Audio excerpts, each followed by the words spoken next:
जिंदगी में मुश्किलें तमाम हैं, फिर भी इन होठों पे मुस्कान है। और अगर जीना ही है हर हाल में, तो फिर मुस्कुरा करके जीने में ही क्या नुकसान है। खुश होकर के जियो, मुस्कुरा के जियो, क्योंकि दुनिया में सब चीजें वापस आ जाएंगी, पर आपकी मुस्कुराहट कभी वापस नहीं आ सकती। भरोसा करो, भगवान पे करो, वो कभी आपके विश्वास को टूटने नहीं देगा, आपके विश्वास को डगमगाने नहीं देगा। और फिर आप देखो, फिर स्ट्रगल आए, कोई भी दुनिया का पहाड़ आए, हंसते हंसते पार कर जाओ। तो जब आप भगवान पे बिलीव करने लगते हो, तो आपको स्ट्रगल का जो डर है वो भी खत्म हो जाता है।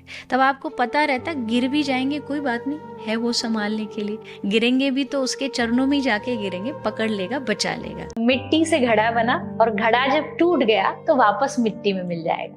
तो जगदीश से जगत बना, और जगत जब मिट जाएगा तो वापस जगदीश में ही मिल जाएगा। तो शुरुआत और अंत दोनों भगवान ही है। गिरोगे तभी संभल पाओगे, पर उससे सीखना है कि जीवन में अपने पैरों से ज्यादा किसी पे भरोसा नहीं करना। जीवन की हर ठोकर सिखा के जाती है कि सबसे ज्यादा भरोसा करो तो अपने पैरों पे करो। जैसे कठपुतली का खेल होता है कि सब नाच रहे हैं, पर नचाने वाला कोई और होता है। एग्जैक्टली ये सारी दुनिया नाच रही है और नचाने वाले श्री कृष्ण। अगर मेरे घर में भगवान बैठे मंदिर में, और अगर मैं रोज भगवान का नाम चांट कर रही हूँ, मैं पूजा कर रही हूँ, तो मुझे भरोसा है इस बॉर्डर के अंदर कोई भी नेगेटिव एनर्जी एंटर नहीं कर सकती। इवन कलयुग भी घुस नहीं सकता। अगर आपके घर में रोज भगवान का भजन होता है, कीर्तन होता है, नाम जप होता है, तो जो लोग भगवान पे भरोसा करने वाले, आई डोंट थिंक सो उनको इन चीजों से कभी भी डरना चाहिए। कोई मेरी गाड़ी को नजर लगा गया, कोई मेरे घर को नजर लगा गया, जिसपे उसकी नजर, उसको कौन नजर लगाएगा। जब तक आप जिसकी बात मान रहे हो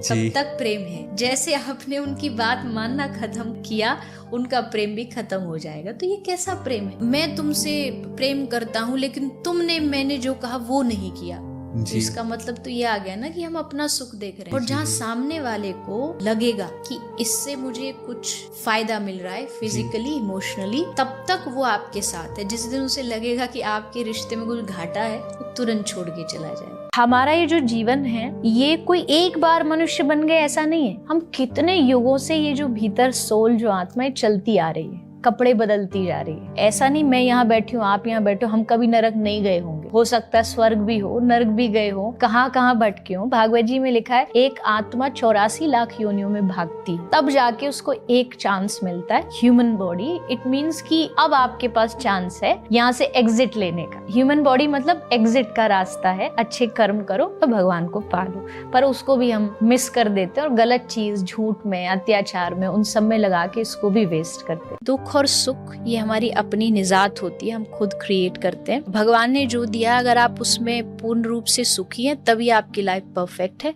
अदरवाइज तो सबको कुछ ना कुछ छूट ही जाता है। कोई रिश्ता छूट जाएगा, कोई सामान छूट जाएगा, कोई इच्छा छूट जाएगी। ऐसा सोचना कि परफेक्ट लाइफ होती है, ऐसा नहीं होता। 100% खुशियाँ किसी को नहीं मिलती। कुछ ना कुछ छोड़ोगे तो वो जो चीजें मिली है उनकी अहमियत समझ पाओगे। आपकी अपनी लाइफ है, आपको खुद को ही डिसाइड करना पड़ेगा, खुद को ही गिर के उठना पड़ेगा, खुद को ही निराश होकर के फिर आगे बढ़ना पड़ेगा। कोई आके आपको पोटली नहीं दे देगा कि अब आपके पास खुशियाँ आ गई और आप खुश हो जाओ। तो ये आप खुद डिसाइड करो। मुझे जीवन में खुश रहना है, तुम बस इसीलिए रोने धोने के लिए नहीं बने हो। तुम्हारे पास और भी बहुत कुछ है जीवन में करने के लिए। रिश्ता कोई भी हो, नॉट जस्ट कि पति पत्नी, बॉयफ्रेंड गर्लफ्रेंड, कोई भी रिश्ता हो, दुनिया के हर रिश्ते का जो फाउंडेशन है वो है विश्वास और समर्पण। जब तक आप किसी के लिए समर्पित नहीं होते हैं पूरी तरीके से, आप उस रिश्ते को लॉन्ग लाइफ नहीं दे सकते हो। यहाँ तो अपनी खुशी देखी जा रही है।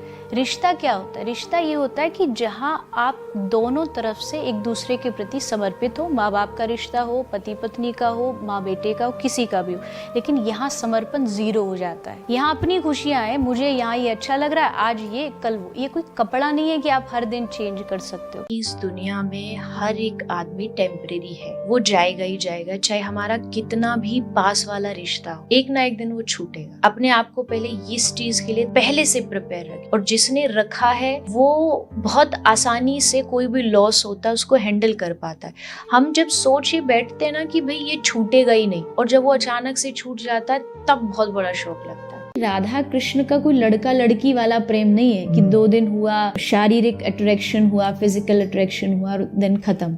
ये नहीं है, वहां एक आत्मा जुड़ी हुई है। राधा कृष्ण एक आत्मा दुई देहधारी, मतलब एक ही सोल ने, एक ही आत्मा ने 2 डिफरेंट फॉर्म बना ली है और वो दुनिया को सिखाने आए कि देखो प्रेम ऐसे होता है। तो इसमें अंतर ही नहीं करना चाहिए, राधा ही कृष्ण है और कृष्ण ही राधा। भगवान मेरे जीवन को चला रहे हैं, मेरे जीवन के सारथी वही हैं। अगर अच्छा है तो वो करेंगे, बुरा है तो वो करेंगे, क्योंकि ही इज द कंट्रोल। अगर वो सारी चीजों को कंट्रोल कर रहा है, इट मीन्स वो मेरी लाइफ को भी कंट्रोल कर सकता है। अगर ट्रैक पे नहीं है तो ट्रैक पे ला सकता है, बुरा है तो अच्छा कर सकता है, और अच्छा है तो बुरा भी कर सकता है। अगर वो दे सकता है तो वो छीन भी सकता है, उसके पास इतनी पावर। चींटी के पग नूपुर बाजे तो भी साहिब सुनता है, इतना वो कलाकार है। वो इस दुनिया का सबसे अद्भुत चमत्कार कह सकते हो, वो भगवान है। कौन जा करके बताओ, इतने सारे दुनिया में पशु हैं, पक्षी हैं, हाँ। कौन उनका पालन पोषण कर रहा है? तो अगर उनका कर रहा है तो हमको तो भूखा नहीं मरने देगा, ध्यान तो रखेगा हमारा। सक्सेसफुल का मेरा मीनिंग ये नहीं है कि आपके पास बहुत पैसा हो, या आपके पास बहुत ज्यादा फॉलोअर्स हो,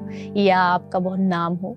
अगर आप किसी के चेहरे पर मुस्कुराहट ला पा रहे हो हर दिन, तो मुझे लगता है आप सफल। आदमी वही है, वो नहीं चेंज हुआ, वही बॉडी है, वही शरीर है, सब कुछ वही है। पहले वो आपको इतना पसंद था, क्यों? क्योंकि आपकी जरूरतें पूरी हो रही थी, आपकी अपनी मांगे पूरी हो रही थी। और जब वो आपकी जरूरतें, आपकी मांग पूरी नहीं होती है, तब फिर वो आदमी आपको बुरा लगने लगता है। जबकि ना आदमी वो पहले अच्छा था, ना अब बुरा है। मतलब वो तो जैसा है वो वैसा ही है। इसलिए हम बार बार कहते हैं कि भैया दुनिया का सबसे बड़ा दुख है उम्मीदें। आप जब किसी आदमी से उम्मीद लगाते हो, उससे आपने उम्मीद लगाई कि मेरे साथ ऐसा बिहेव कर, उसने नहीं किया, उम्मीद टूटी, और उम्मीद टूटते ही उसके सारे जो भाव है, जो इमोशंस है आपका, उनके लिए सब चेंज हो जाता है। फिर धीरे धीरे चीजें बिगड़ने लग जाती है, क्योंकि हम फिर उनका महत्व नहीं समझते, उनकी वैल्यू नहीं जानते। तो रिश्तों की वैल्यू को समझिए। ये कोई पुराने और नए रिश्ते नहीं होते, संबंध होता है। कभी अगर कॉम्प्रोमाइज करना भी पड़े तो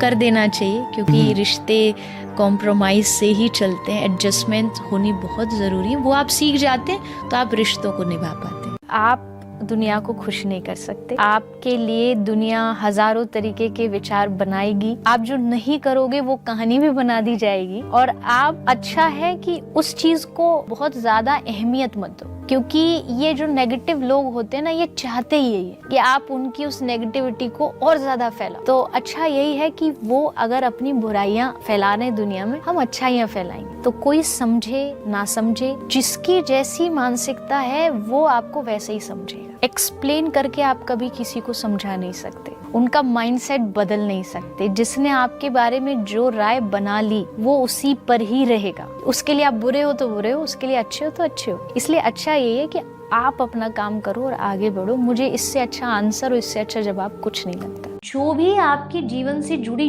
जो भी परेशानी है, भगवान को बैठ के सुनो। आपको लग रहा है आज आप हार गए हो, दुनिया को मत सुनाओ, क्योंकि दुनिया तो हराने वाले को और हराएगी, गिरे हुए को और गिराएगी। तो वहां जाने की बजाय, वहां अपने दुख बताने की बजाय आप भगवान के सामने जाओ और इस भरोसे से सुनाओ कि वो सुन रहा है, वो सुन रहा है, वो समाधान जरूर देगा और वो देता है। ऐसा नहीं है कि भैया ये तो टाइम वेस्ट है। भगवान को जाके एक बार बताओ तो। भक्ति मार्ग क्या होता है ना, जब मैं था तो हरि नहीं, जब हरि तो मैं नहीं, प्रेम गली अति सांकरी तामे दो न समाई। ये जो प्रेम की या भक्ति की जो रास्ता है, आध्यात्मिक रास्ता, इसमें दो नहीं आ सकते, क्योंकि रास्ता बहुत छोटा है, एक ही आ सकता है। अब उसमें क्या होता है, भक्ति मार्ग होता है तो उसमें मैं मिट जाता है, बचता है बस वो भगवान बचते हैं, प्रियतम बचता है।